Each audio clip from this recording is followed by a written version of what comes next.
Hi, എല്ലാവർക്കും സ്വാഗതം. 3 words per day A challenge എന്നുള്ള വീഡിയോയുടെ മറ്റൊരു എപ്പിസോഡിലേക്ക് ഞാൻ നിങ്ങളെ സ്വാഗതം ചെയ്യുന്നു. നമുക്കിനിയും 3 വൊക്കാബുലറീസ് ഇന്ന് എന്തൊക്കെയാണെന്ന് നോക്കാം. ഇനിയും ഇന്നത്തെ 3 വാക്കുകൾ അല്ലെങ്കിൽ വൊക്കാബുലറീസ് നമുക്ക് പരിചയപ്പെടാം. അതിൽ ഒന്നാമത്തെയാണ്, അതിനെ സ്പെല്ല് ചെയ്യുന്നത് ABATTOIR എന്നാണ്. സാധാരണ നമ്മൾ അറിയാത്ത ആൾക്കാർ അതിനെ എങ്ങനെ പ്രൊനൗൺസ് ചെയ്യുമെന്ന് ചോദിച്ചു കഴിഞ്ഞാൽ അബറ്റോയർ എന്ന് പറഞ്ഞ് പ്രൊനൗൺസ് ചെയ്യും. പക്ഷേ അബറ്റോയർ എന്നല്ല പ്രൊനൗൺസ് ചെയ്യുന്നത്, അബറ്റോയർ എന്നും പറഞ്ഞാണ്. 6 സൈലൻ്റ് ആണ്, അബറ്റോയർ. അതിന് സ്ലോട്ടർ ഹൗസ് എന്നുള്ള മീനിങ് ആണ്. സ്ലോട്ടർ ഹൗസ് എന്ന് പറഞ്ഞു കഴിഞ്ഞാൽ ഈ കന്നുകാലികളെയൊക്കെ കശാപ്പ് ചെയ്യുന്ന സ്ഥലങ്ങളില്ലേ, കശാപ്പ് ശാല അല്ലെങ്കിൽ അറവുശാല എന്നൊക്കെ പറയും. അപ്പം അങ്ങനെ അർത്ഥം വരുന്നൊരു വാക്കാണ് അബറ്റോയർ എന്ന് പറയുന്നത്. അപ്പോൾ അതിനൊറ്റ യൂസേ ഉള്ളൂ, നൗൺ എന്നുള്ള ഒരു ഫോർമേഷൻ മാത്രമേ ഉള്ളതിന്. അതിൻ്റെ ഒരു സെൻറ്റൻസിൻ്റെ ഒരു എക്സാമ്പിളാണ് ഇവിടെ പറഞ്ഞിരിക്കുന്നത്. This head of cattle is being driven to the abattoir എന്ന് പറഞ്ഞാൽ, ഹെഡ് ഓഫ് ക്യാറ്റിൽ എന്ന കന്നുകാലിക്കൂട്ടങ്ങൾ, ഈ കന്നുകാലിക്കൂട്ടങ്ങളെ അറവുശാലയിലേക്ക് ആണ് കൊണ്ടുപോകുന്നത്. Is driven to the abattoir. അപ്പോൾ അതാണ് ഫസ്റ്റ് വൊക്കാബുലറി എന്ന് പറയുന്നത്. സ്ലോട്ടർ ഹൗസ് എന്നർത്ഥം വരുന്ന അബറ്റോയർ. അബറ്റോർ എന്നല്ല പ്രൊനൗൺസ് ചെയ്യുന്ന അബറ്റോർ. പിന്നെ രണ്ടാമത്തെ വൊക്കാബുലറിയാണ്, അത് നമുക്ക് വളരെ സുപരിചിതമായിട്ടുള്ളൊരു വാക്കാണ്, അബ്രീവിയേറ്റ് എന്ന് പറയും. അബ്രീവിയേഷൻ നോക്കിയിട്ടുണ്ടായി എന്നുവെച്ചാൽ ചുരുക്കപ്പേരുകൾ മലയാളത്തിൽ പറഞ്ഞു കഴിഞ്ഞാൽ.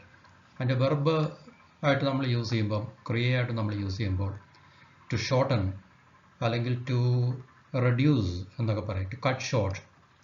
ഇപ്പോൾ ഒരു വാക്കിൻ്റെ അല്ലെങ്കിൽ ഒരു 2-3 വാക്കുകൾ കൂടി ചേർന്ന ഒരു പദപ്രയോഗത്തിൻ്റെ ഷോർട്ട് ഫോം നമ്മൾ ഉണ്ടാക്കത്തില്ലേ. ഷോർട്ട് ഫോം അല്ല, ആക്ച്വലി അതിനെ അബ്രീവിയേഷൻ എന്നാണ് പറയുന്നത്. To shorten especially represents a word etcetera by a part of it. എന്നുവെച്ചാൽ ഒരു വാക്കിൻ്റെ അല്ലെങ്കിൽ ഒരു കൂട്ടം വാക്കുകളുടെ നമ്മൾ അതിനെ റെപ്രസെൻ്റ് ചെയ്യുന്ന അതിൻ്റെ ഒരു ഷോർട്ടൺ ഫോമിലായിരിക്കും. അതിൻ്റെ ഉദാഹരണങ്ങൾ താഴത്തെ സെൻറ്റൻസ് നമ്മൾ പറയുന്നതായിരിക്കും. പിന്നെ അതിനർത്ഥമുള്ളത് to shorten the duration of, ഏതിൻ്റെയെങ്കിലും കാലയളവ് അല്ലെങ്കിൽ സമയം വെട്ടി ചുരുക്കുന്നതിനെ നമ്മൾ അബ്രീവിയേറ്റ് എന്ന് പറയും. കട്ട് ഷോർട്ട് ചെയ്യുക എന്നൊക്കെ പറയും, വെട്ടിച്ചുരുക്കുക, വെട്ടിക്കുറയ്ക്കുക എന്നൊക്കെ പറയും, അബ്രീവിയേറ്റ്. അപ്പം അതിൻ്റെ അതർ ഫോംസ് അല്ലെങ്കിൽ മറ്റ് ഫോർമേഷൻസ് ആണ് അബ്രീവിയേഷൻ. അത് നൗണാണ്. സോറി. ഇനി അത് നമ്മൾ സെൻറ്റൻസ് മേക്കിങ്ങിൽ എങ്ങനെ അത് യൂസ് ചെയ്യുമെന്ന് പറയുന്നത്. I decided to abbreviate my stay in Delhi എന്ന് പറഞ്ഞു കഴിഞ്ഞാൽ, അബ്രീവിയേറ്റ് എന്നുള്ള ഇവിടെ അർത്ഥം വെട്ടിച്ചുരുക്കുക അല്ലെങ്കിൽ കുറയ്ക്കുക എന്നൊക്കെയുള്ളതാണ്. എൻ്റെ ഡൽഹിയിലെ സ്റ്റേ വെട്ടിക്കുറയ്ക്കുക ഞാൻ തീരുമാനിച്ചു. I decided to abbreviate my stay in Delhi എന്ന് പറയും. ഈ അബ്രീവിയേഷനാണ് നമ്മൾ യൂസ് ചെയ്യുന്നതെങ്കിൽ, my abbreviation the abbreviation of my stay in Delhi was happened due to an emergency back in home. വീട്ടിൽ എമർജൻസി ഉള്ളത് കൊണ്ട് എനിക്ക് ഡൽഹിയിലെ സ്റ്റേ എനിക്ക് വെട്ടിച്ചുരുക്കി അല്ലെങ്കിൽ അതിൻ്റെ ഡ്യൂറേഷൻ കുറയ്ക്കേണ്ടതായിട്ട് വന്നു എന്നുള്ളതാണ് അബ്രീവിയേറ്റ് ചെയ്യുക എന്ന് പറഞ്ഞാൽ. കട്ട് ഷോർട്ട് ചെയ്യുക, വിസിറ്റ് കട്ട് ഷോർട്ട് ചെയ്യുക എന്നൊക്കെ പറയും. അപ്പം ഏതെങ്കിലും ഡെലിഗേഷൻ അല്ലെങ്കിൽ ഇമ്പോർട്ടൻ്റ് ആയിട്ടുള്ള VIP, നമ്മുടെ പ്രൈം മിനിസ്റ്റേഴ്സോ പ്രസിഡൻസോ ഒക്കെ മറ്റേതെങ്കിലും രാജ്യങ്ങൾ സന്ദർശിക്കുമ്പോൾ, രാജ്യത്ത് എന്തെങ്കിലും പ്രധാനപ്പെട്ട എമർജൻസി സംഭവവികാസങ്ങൾ ഉണ്ടാകുമ്പോൾ അവരവരുടെ വിസിറ്റ് കട്ട് ഷോർട്ട് ചെയ്യും, അബ്രീവിയേറ്റ് ചെയ്യും. അപ്പോൾ അതിനെയൊക്കെ അബ്രീവിയേറ്റ് എന്നുള്ള വാക്കുകൊണ്ട് നമുക്ക് എക്സ്പ്രസ് ചെയ്യാവുന്നതാണ്. The president has abbreviated his visit to the United States അല്ലെങ്കിൽ ടു ദ യുണൈറ്റഡ് കിങ്ഡം എന്നൊക്കെ നമുക്ക് പറയാം. Cut short his visit. ഇപ്പോൾ 5 days വിസിറ്റ് ആയിരിക്കും പ്ലാൻ ചെയ്തിരിക്കുന്നത്, പക്ഷേ 3 ദിവസമായപ്പോഴത്തേക്ക് അത് കട്ട് ഷോർട്ട് ചെയ്ത് അബ്രീവിയേറ്റ് ചെയ്തെന്ന് പറയാം. അപ്പോൾ അതാണ് ഒരർത്ഥം എന്ന് പറഞ്ഞു കഴിഞ്ഞാൽ, I decided to abbreviate my stay in Delhi. ഇനിയും രണ്ടാമത്തെ സെൻറ്റൻസിൽ പറഞ്ഞിരിക്കുന്ന നമ്മൾ അതിൻ്റെ മീനിങ്ങിൽ ആദ്യം പറഞ്ഞു, shorten the part of a word. ASAP is the abbreviation for as soon as possible. ചുരുക്കപ്പേരാണ്. അതായത് ആസ് സൂൺ ആസ് പോസിബിൾ എന്നുള്ളത് നമ്മൾ ചുരുക്കി ബ്രീഫായിട്ട് പറയുന്നതാണ് ASAP. അത് കമ്മ്യൂണിക്കേഷനിൽ, ഇമെയിലിലോ അല്ലെങ്കിൽ മറ്റ് കറസ്പോണ്ടൻസിലോ ഒക്കെ നമ്മൾ ഉപയോഗിക്കുന്ന ASAP എന്നായിരിക്കും. ആസ് സൂൺ ആസ് പോസിബിൾ എന്നുള്ളത് മൊത്തം എഴുതാതെ ASAP എന്ന് പറഞ്ഞു കഴിഞ്ഞാൽ ആസ് സൂൺ ആസ് പോസിബിൾ എന്നുള്ള അബ്രീവിയേഷൻ യൂസ് ചെയ്യും. അതിൽ FYI is the abbreviation of for your information. For your information എന്നുള്ളതിൻ്റെ അബ്രീവിയേഷനാണ് FYI. പിന്നെ അതുപോലെ NB ഉണ്ട്, നോട്ടഡ് ബിലോ. അങ്ങനെ ഒത്തിരി അബ്രീവിയേഷൻസ് നമ്മൾ കറസ്പോണ്ടൻസിൽ കമ്മ്യൂണിക്കേഷനിലൊക്കെ യൂസ് ചെയ്യാറുണ്ട്. അപ്പോൾ അങ്ങനെയുള്ള യൂസേജിനാണ് അബ്രീവിയേറ്റ് ചെയ്യുക അല്ലെങ്കിൽ അബ്രീവിയേഷൻ എന്ന് പറയുന്നത്. അപ്പോൾ അതാണ് രണ്ടാമത്തെ വൊക്കാബുലറി നമ്മൾ ഇന്ന് മനസ്സിലാക്കുന്നത്. മൂന്നാമത്തേന്ന് പറഞ്ഞാൽ അബ്ഡിക്കേറ്റ് എന്ന് പറയും. അബ്ഡിക്കേഷൻ എന്ന് പറഞ്ഞാൽ അതിൻ്റെ മറ്റൊരു ഫോമാണ്. അബ്ഡിക്കേറ്റ് എന്ന് പറഞ്ഞാൽ വേർബാണ്.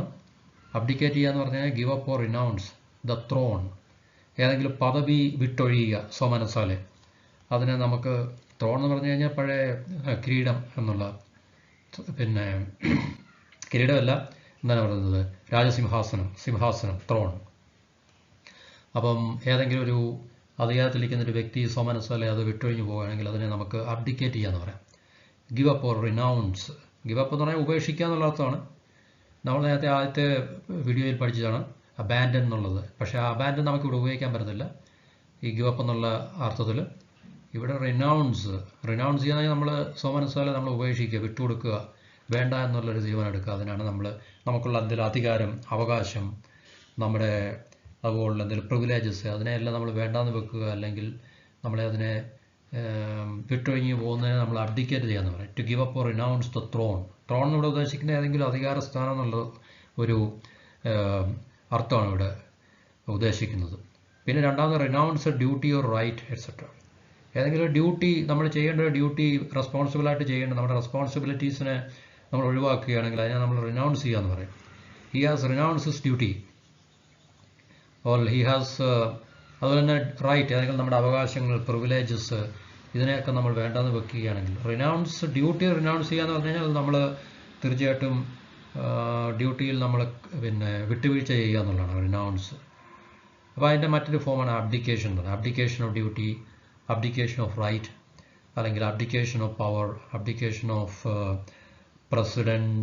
പ്രസിഡൻഷിപ്പ് അല്ലെങ്കിൽ പ്രൈം മിനിസ്റ്റർഷിപ്പ് എന്നൊക്കെ നമുക്ക് വേണമെങ്കിൽ പറയാം. അബ്ഡിക്കേഷൻ അല്ലെങ്കിൽ അബ്ഡിക്കേറ്റ് വേർബാണ്, അബ്ഡിക്കേഷൻ നൗണാണ്. അപ്പോൾ ഇത് സെൻറ്റൻസ് മേക്കിങ്ങിൽ നമുക്ക് എങ്ങനെ യൂസ് ചെയ്യാം. 1918 Kaiser Wilhelm abdicated as German emperor. 1818 German emperor എന്ന സ്ഥാന പദവി കൈസർ വിൽഹം വിട്ടൊഴിഞ്ഞു പോയെന്നുള്ള, അബ്ഡിക്കേറ്റ് ചെയ്യുന്നുള്ളതാണ്. ഗിവ് അപ്പ് ചെയ്തു, റിനൗൺസ് ചെയ്തു എന്നുള്ള അർത്ഥമാണ്. ഇപ്പോൾ ഉദാഹരണത്തിന് ഏതെങ്കിലും ഒരു പ്രൈം മിനിസ്റ്റർ അല്ലെങ്കിൽ ചീഫ് മിനിസ്റ്റർ സോൺ ഇൻ ചെയ്തു, അധികാരത്തിലേക്ക് പ്രതിജ്ഞയൊക്കെ എടുത്തു വന്ന് കുറച്ച് 2 വർഷം കഴിഞ്ഞ് പുള്ളി വിചാരിക്കുകയാണ് ഇനി ഞാൻ പദവിയിൽ തുടരുന്നില്ല. അപ്പം അങ്ങനെ ഒഴിഞ്ഞു പോകുന്നതിനാണ് അബ്ഡിക്കേഷൻ എന്ന് പറയുന്നത്, റിനൗൺസ് ചെയ്യുക എന്ന് പറയുന്നത്. മറ്റൊരാളാൽ റിമൂവ് ചെയ്യപ്പെടുന്നതല്ല, സ്വമനസാലെ നമ്മൾ വിട്ടൊഴിഞ്ഞു പോകുന്നതിനാണ് അബ്ഡിക്കേഷൻ എന്ന് പറയുന്നത്. പിന്നെ അടുത്ത ഒരു എക്സാമ്പിളാണ് she charge the board with abdicating his responsibilities. എന്നുവെച്ചാൽ ബോർഡിനെ she charge the board, charge എന്ന് പറഞ്ഞാൽ കുറ്റപ്പെടുത്തി അല്ലെങ്കിൽ വഴക്ക് പറഞ്ഞു എന്നുള്ളതാണ്. ബോർഡ് ഓഫ് ഡയറക്ടേഴ്സ് അല്ലെങ്കിൽ ബോർഡ് മെമ്പേഴ്സിനെ വിത്ത് അബ്ഡിക്കേറ്റിംഗ് ഹിസ് റെസ്പോൺസിബിലിറ്റീസ്. അതായത് ബോർഡിൻ്റെ ഉത്തരവാദിത്തങ്ങൾ ചെയ്യാതിരുന്നതിന്, പിന്നെ ഷീ മീൻസ് ഏതെങ്കിലും ഹയർ ഒഫീഷ്യൽ ആയിരിക്കാം, മാനേജിങ് ഡയറക്ടർ അല്ലെങ്കിൽ CEO ഒക്കെ ആയിരിക്കാം. അപ്പോൾ അത് ആ ബോർഡിനെ അവരുടെ ഉത്തരവാദിത്തങ്ങൾ അവർ റിനൗൺസ് ചെയ്തപ്പോൾ അല്ലെങ്കിൽ ഉത്തരവാദിത്തങ്ങൾ നിർവഹിക്കാതിരുന്നപ്പോൾ ഷീ ചാർജ് ദ ബോർഡ്, വഴക്ക് പറഞ്ഞു എന്നുള്ളതാണ്. അവിടെ she charge the board with abdicating his responsibilities. It's responsibilities ആണ് ബോർഡ്സ് റെസ്പോൺസിബിലിറ്റീസ് ആണ്. ബോർഡിൻ്റെ ഉത്തരവാദിത്തങ്ങൾ അത് നിർവഹിക്കാതിരുന്നപ്പോൾ ഷീ ചാർജ് ദ ബോർഡ്.